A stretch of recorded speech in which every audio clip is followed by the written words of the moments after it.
Mobile ಬಳಸಿದವರೇ ಇಲ್ಲ ಅಂದರೆ ಖಂಡಿತ ತಪ್ಪಾಗಲ್ಲ. ಮಳೆ ಇರಲಿ, ಬಿಸಿಲು, ಚಳಿಯೇ ಇರಲಿ, ಜನ ಮಾತ್ರ ಮೊಬೈಲ್ ಬಿಟ್ಟು ಒಂದು ಕ್ಷಣನೂ ಇರಲ್ಲ.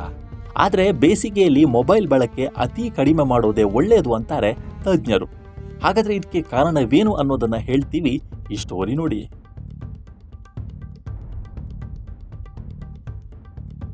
ಮೊಬೈಲ್ ಫೋನ್ಗಳು ನಮ್ಮ ಜೀವನದ ಅವಿಭಾಜ್ಯ ಅಂಗವಾಗಿ ಬಿಟ್ಟಿದೆ. ಒಬ್ಬ ವ್ಯಕ್ತಿಗೆ ಒಂದೇ ಫೋನ್ ಇದ್ದ ಕಾಲ ಕಳೆದು ಹೋಗಿ ಈಗ ಜನ 2 ಅಥವಾ 3 ಫೋನ್ಗಳನ್ನು ಹೊಂದಿದ್ದಾರೆ. ಸಮಸ್ಯೆ ಅಂದರೆ ನಾವು ಅವುಗಳ ಮೇಲೆ ಅವಲಂಬಿತವಾಗಿರುವುದು ಮಾತ್ರ ಅಲ್ಲದೆ ಅವುಗಳಿಗೆ ವ್ಯಸನಿಗಳಾಗಿ ಬಿಟ್ಟಿದ್ದೇವೆ. ಬೆಳಗ್ಗೆ ಎದ್ದ ಕ್ಷಣದಿಂದ ರಾತ್ರಿ ಮಲಗುವ ಕ್ಷಣದವರೆಗೆ ನಾವು ನಿರಂತರವಾಗಿ ಮೊಬೈಲ್ ನೋಡೋದರಲ್ಲೇ ಮುಳುಗಿರ್ತೇವೆ. ಇತ್ತೀಚಿನ ದಿನಗಳಲ್ಲಿ ವೃದ್ಧರಿಂದ ಹಿಡಿದು ಚಿಕ್ಕ ಮಕ್ಕಳವರೆಗೆ ಎಲ್ಲರೂ ತಮ್ಮ ಕೈಯಲ್ಲಿ ಮೊಬೈಲ್ ಫೋನನ್ನು ಹಿಡ್ಕೊಂಡಿರ್ತಾರೆ.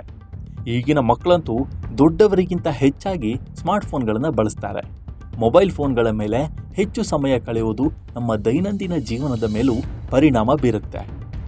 ಈಗ ಬೇಸಿಗೆ ಕಾಲ. ಈ ಋತುವಿನಲ್ಲಿ ಅನೇಕ ಜನ ಹೊರಗೆ ಹೋಗುವ ಬದಲು ಮನೆಯಲ್ಲೇ ತಮ್ಮ ಮೊಬೈಲ್ ಫೋನ್ಗಳನ್ನು ನೋಡ್ತಾ ಹೆಚ್ಚು ಸಮಯ ಕಳೀತಾರೆ.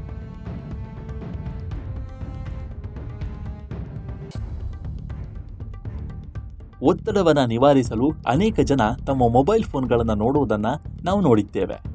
ಆದರೆ ಇಂಟರ್ನೆಟ್ನಲ್ಲಿ ಏನಾದರೂ ಓದುವುದು, ದೀರ್ಘಕಾಲ ಫೋನ್ ಬಳಸೋದು ಮತ್ತು ಸಾಕಷ್ಟು ನಿದ್ರೆ ಮಾಡದಿರುವುದು ಸಹ ಫೋನ್ ಸಂಬಂಧಿತ ಒತ್ತಡಗಳಿಗೆ ಕಾರಣವಾಗಬಹುದು ಅಂತ ಹೇಳ್ತಾರೆ.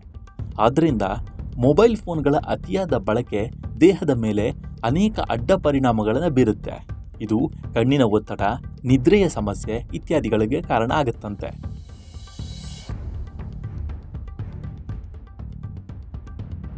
ಇದಲ್ಲದೆ ಅತಿಯಾದ ಬಳಕೆಯಿಂದಾಗಿ ನಮ್ಮ ಮೊಬೈಲ್ ಫೋನ್ಗಳು ಬಿಸಿಯಾಗತ್ತೆ. ಅದೇ ಸಮಯದಲ್ಲಿ ಬಾಹ್ಯ ಶಾಖವು ದೇಹದ ಉಷ್ಣತೆಯನ್ನು ಹೆಚ್ಚಿಸುತ್ತೆ. ಇದು ದೌರ್ಬಲ್ಯ ಮತ್ತು ಶಾಖದ ಹೊಡೆತಕ್ಕೆ ಕಾರಣವಾಗಬಹುದು. ಅಲ್ಲದೆ ಶಾಖ ದೇಹದಲ್ಲಿನ ಜಲಸಂಚಯವನ್ನು ಕಡಿಮೆ ಮಾಡುತ್ತೆ. ಇದು ಕಣ್ಣುಗಳಲ್ಲಿ ಶುಷ್ಕತೆ, ಕಿರಿಕಿರಿ ಮತ್ತು ದೃಷ್ಟಿ ಸಮಸ್ಯೆಗಳನ್ನು ಉಂಟು ಮಾಡುತ್ತೆ. ಇನ್ನು ಬೇಸಿಗೆಯ ಬಿಸಿಲು ಮತ್ತು ಉಷ್ಣತೆಯಿಂದಾಗಿ ಮೊಬೈಲ್ ಓವರ್ ಹೀಟಿಂಗ್ ಆಗುವ ಸಾಧ್ಯತೆ ಹೆಚ್ಚು. ಇದು ಬ್ಯಾಟರಿ ಹಾನಿ, ಪರ್ಫಾರ್ಮೆನ್ಸ್ ಕುಸಿತ ಮತ್ತು ಕೆಲವೊಮ್ಮೆ ತೀವ್ರ ಸಮಸ್ಯೆಗಳಿಗೆ ಕಾರಣವಾಗಬಹುದು. ಉಷ್ಣತೆ ಹೆಚ್ಚಾದರೆ ಲಿಥಿಯಂ ಅಯಾನ್ ಬ್ಯಾಟರಿ ವೇಗವಾಗಿ ಕ್ಷೀಣಿಸುತ್ತೆ, ಚಾರ್ಜ್ ಹಿಡಿತ ಕಡಿಮೆ ಆಗುತ್ತೆ ಮತ್ತು ದೀರ್ಘಕಾಲದಲ್ಲಿ ಬ್ಯಾಟರಿ ಊದಿಕೊಳ್ಳುವ ಅಪಾಯ ಇರುತ್ತಂತೆ. ಹಾಗಾಗಿ ನೀವು ಮೊಬೈಲ್ ಫೋನ್ಗಳನ್ನು ಅತಿ ಹೆಚ್ಚಾಗಿ ಬಳಸೋದನ್ನು ಆದಷ್ಟು ಕಡಿಮೆ ಮಾಡಿ ಅಂತಾರೆ ತಜ್ಞರು.